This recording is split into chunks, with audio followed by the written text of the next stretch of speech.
আবারও বাংলাদেশ সীমান্তে মধ্যরাতে ঠেলে দেওয়া হলো একদল মানুষকে। বিজিবি আর স্থানীয় জনগণের বাধায় ভারতের এই পুশব্যাক বা পুশ ইন প্রচেষ্টা ব্যর্থ হয়। কিন্তু প্রশ্ন থেকে যায়, কারা এই মানুষগুলো, কেন ভারত তাদেরকে বাংলাদেশে ঠেলে দিচ্ছে? গত 15 মে রাত গভীর হলে ব্রাহ্মণবাড়িয়ার বিজয়নগর সীমান্তে অস্থিরতা ছড়িয়ে পড়ে। ভারতের বিএসএফ কয়েকজনকে সীমান্তের ওপার থেকে ঠেলে দেওয়ার চেষ্টা করে, যেটি বিজেপি ও স্থানীয়রা ব্যর্থ করে দেন। এটিই ছিল সম্প্রতি সময়ের আরেকটি পুশ ইন প্রচেষ্টা।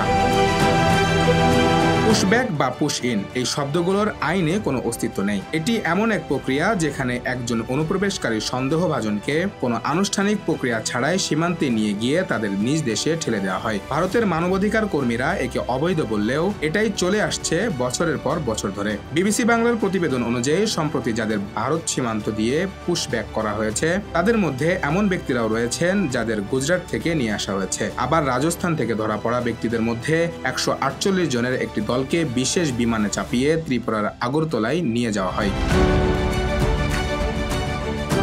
গুজরাট ও রাজস্থানে সম্প্রতি চিহ্নিত করা হয়েছে তথাকথিত শত শত বাংলাদেশি, যাদের মধ্যে কেউ কেউ 10 বছরের অধিক সময় ধরে ভারতে শ্রমিক হিসেবে কাজ করছেন। তাদের বিরুদ্ধে কোনো মামলার রেকর্ড নেই আদালতে উপস্থাপন। তাদের সরাসরি ঠেলে দেওয়া হচ্ছে সীমান্তে। শুধু গুজরাট বা রাজস্থান নয়, উত্তরপ্রদেশ, উড়িষ্যা, মহারাষ্ট্র সবখানে চলছে একই চিত্র। শুধু বাংলা ভাষাভাষী মুসলিম হলেই উঠে আসছে প্রশ্ন, আপনি বাংলাদেশি নন তো? আইন অনুযায়ী বিদেশিকে গ্রেফতার করার পর আদালতে তোলা, মামলা, শাস্তি এবং কূটনৈতিক যোগাযোগের পর ফেরত পাঠানো, এই পুরো প্রক্রিয়া সময় সাপেক্ষ ও প্রশাসনিকভাবে কঠিন। ভারতের নিরাপত্তা সংস্থাগুলো তাই সরল সমাধান বেছে নিয়েছে, পুশব্যাক। স্থানীয় পুলিশ বলছে, এদের যদি গ্রেফতার করতে হয় তাহলে তো জেল থেকে অন্য বন্দীদের বার করে দিতে হবে, তবুও জায়গা কুলোবে না। তারা আরো বলেছে, এই যে পুশব্যাকের কথা বলা হচ্ছে, এতে সমস্যাটা কোথায়? বাংলাদেশের নাগরিকদেরই তো তাদের দেশে ফেরত পাঠানো হচ্ছে। তবে আনুষ্ঠানিকভাবে কেউ পুশব্যাকের কথা স্বীকার করেনি এখনো পর্যন্ত।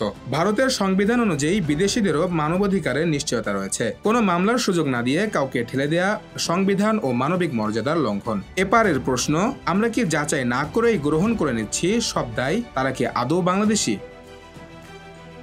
2025 সালের এপ্রিলে ভারতের গুজরাট রাজ্যে শুরু হয় এক বিশেষ অভিযান। উদ্দেশ্য, বেআইনিভাবে বসবাস করা তথাকথিত বাংলাদেশি নাগরিকদের খুঁজে বার করা। 3 দিনের সেই বিশেষ অভিযানে গ্রেফতার করা হয় প্রায় 6500 জনকে। অথচ যাচাইয়ের পর প্রকৃত বাংলাদেশি হিসেবে শনাক্ত হয়েছে মাত্র 450 জন। বাকি আটককৃতরা মূলত পশ্চিমবঙ্গের মুসলিম নাগরিক, যাদের বিরুদ্ধে কোনো অবৈধ অভিযোগ নেই। ভারতের সংবিধান কি সকল নাগরিককে সমান নিরাপত্তা দেয়, নাকি ধর্ম ও ভাষায় আজ পরিচয়ের একমাত্র পরিচয়ক হয়ে দাঁড়িয়েছে? ভারতে বাংলাদেশি তকমা লাগিয়ে সংখ্যালঘু মুসলিমদের যেভাবে টার্গেট করে আটক ও হয়রানি করা হচ্ছে, তা শুধু মানবিক অধিকার লঙ্ঘন নয়, বরং পরিচয় সুপরিকল্পিত মুছে ফেলার অপচেষ্টা বলে অভিযোগ উঠেছে।